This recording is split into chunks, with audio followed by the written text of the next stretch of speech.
बिना प्लानिंग बड़े बड़े प्रोजेक्ट कंपनियां खड़ी नहीं रहती, वैसे ही जीवन का है। बिना प्लानिंग जीवन भी खड़ा नहीं रह सकता। ऐसी ही एक कहानी है। एक नगरी में राजा चुना जाता था। 5-5 साल के बाद राजा को बदल दिया जाता था। वो नगरी बस लोगों के निर्णय पर चलती थी।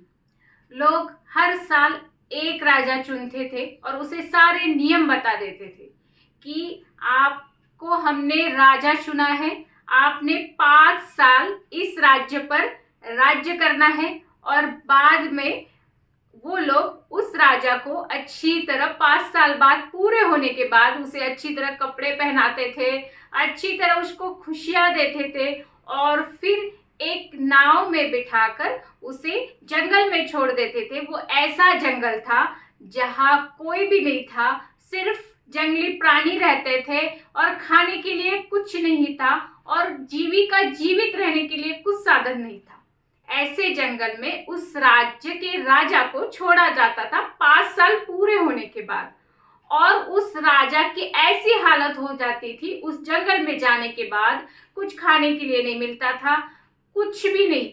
खाने के चलते उस राजा की वहां मौत हो जाती थी और जब वो मौत हो जाने के बाद जंगली प्राणी उसे खा लेते थे। ऐसे ही चलता रहा उस राज्य में।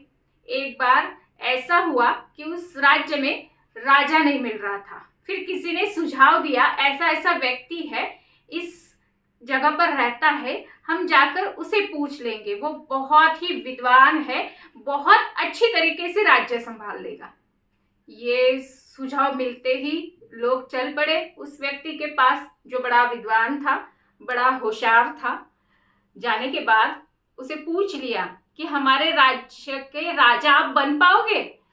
तो उसने तो पहले ना बता दिया। फिर उसको नियम बताए गए। उसने बोला मैं नहीं कर सकता, क्योंकि 5 साल खत्म होने के बाद आप मुझे इस राज्य में रहने के अधिकार भी नहीं दोगे। मेरा परिवार कहाँ जाएगा?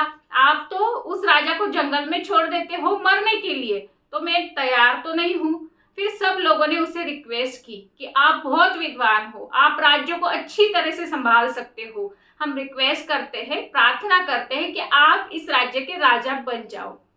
वो व्यक्ति तो पहले से विद्वान था, होशियार था। फिर उसने रिक्वेस्ट को मान लिया, प्रार्थना को मान लिया और वो तैयार हो गया उस राज्य का राजा बनने के लिए। राजा तो बन गया, लेकिन विद्वान होने के साथ साथ, होशियार होने के साथ साथ जब राजगद्दी पर वो बैठ गया तो उसने उसी दिन से जो पिछले राजा की हालत हुई वो मेरी ना हो, इसलिए उसने प्लानिंग की। उसने जैसे पहले दिन से शुरुआत की, राज्य चलाने लगा। फिर उस जगह पर वो जाके आया जहां पिछले जो राजा थे उन्हें छोड़ा गया था। उसने जाकर देखा कि पिछले राजाओं की वहां कंकाल मिले उसे। फिर उसने सोचा ये हालत मेरी नहीं होनी चाहिए, तो मैंने प्लानिंग करनी है। और उसने प्लानिंग चालू की। 5 साल में उसने सबसे पहले वो जंगल का जो घना जंगल था वहां के पेड़ कम किए और फिर दूसरे साल में उधर के जो जंगली प्राणी थे, जंगली प्राणी को निकाल के दूसरे जंगल में उसने छोड़ दिया, ताकि जब लोग उसे छोड़े तो वो प्राणी उसे नुकसान ना करे।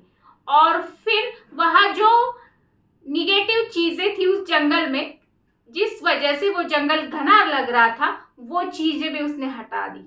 और फिर उसने वहां चौथे साल खेती की। खेती इतनी की कि लोग वहां खा पी सके। कुएं खोदे उसने ताकि लोगों को पानी मिल सके पीने के लिए।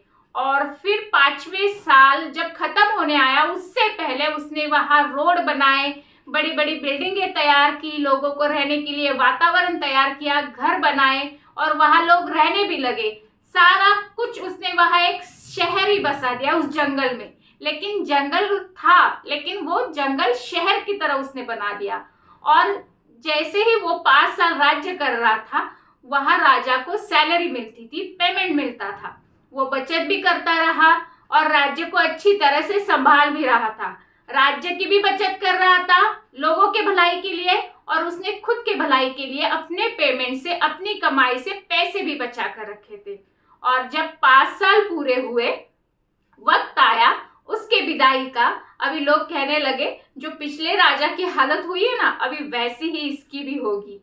और उसे नए कपड़े पहनाए गए, बड़े स्वादिष्ट भोजन खिलाए गए और खिलाने के बाद उसे हाथी पर बिठाया गया। हाथी पर बिठाकर उसकी बड़ी तारीफें हुई पूरे राज्य में। और हाथी पर बिठाने के बाद उस जंगल में छोड़ने के लिए एक नाव में बिठाया जाता था, नदी के नाव में उसे बिठाया गया। लेकिन वो जब चल रहा था तो बहुत खुश था, और जब पिछले राजा थे वो बड़े ही नाराज रहते थे, और ये बड़ा हंसता मुस्कुराता चल पड़ा उस नाव में बैठने के लिए। तब लोगों ने उसे पूछा, हमने पिछले राजाओं को देखा, बड़े दुखी मन से वो बैठते थे इस नदी के नाव में जंगल में जाने के लिए, आप तो हंसते मुस्कुराते हुए चल पड़े हो, ऐसा क्या राज है? फिर वो राजा बताने लगा कि जो पिछले राजा थे उन्होंने 5 साल में बस ऐशो आराम की जिंदगी जी। उन्होंने ना प्लानिंग किया, ना बचत की, ना राज्य का भला किया। बस वो ऐशो आराम में, नाच गाने में पैसे लुटाते रहे, एंजॉय करते रहे लाइफ। लेकिन मैंने लाइफ को एंजॉय ना करते हुए, मेरे पास जितना समय था 5 साल का, मैंने जी तोड़ मेहनत की, राज्य को भी सुखी रखा, राज्य के लोगों को भी सुखी रखा, राज्य की भलाई के लिए बचत भी की। मुझे जो पेमेंट मिलता था, कमाई मिलती थी, उसमें से मैंने बचा कर भी रखा। और आज इसके चलते मैंने इस जंगल में एक शहर बसा दिया है, ताकि अगला जीवन में मेरे परिवार के साथ सुख से रह पाऊं, सुकून से रह पाऊं। ऐसी मैंने जिंदगी तैयार की है।